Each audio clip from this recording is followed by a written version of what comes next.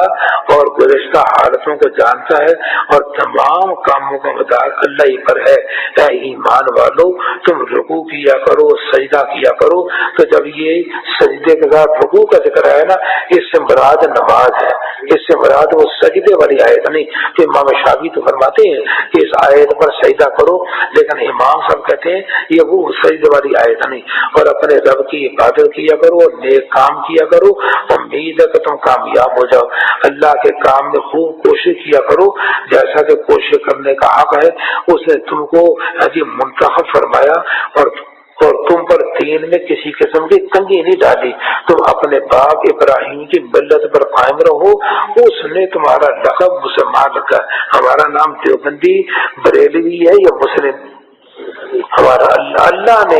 جو ابراہیم علیہ السلام نے تمہارا نام مسلم رکھا ہے پہلے بھی اور اس پر بھی، تاکہ تمہارے لیے رسول گواہ ہوں اور تاکہ تم لوگوں کے مقابلے گواہ بنو، جیسا کہ دوسرے پارے کی پہلی آیت میں ذکر آگے دوسرے میں۔ سو تم لوگ نماز کی پابندی رکھو، زکوٰۃ دیتے رہو، اللہ ہی کو مضبوط پکڑے رہو، وہ تمہارا مولا ہے، دوست ہے، سو کیسا اچھا کارساز ہے اور کیسا اچھا مددگار ہے۔ تو الحمدللہ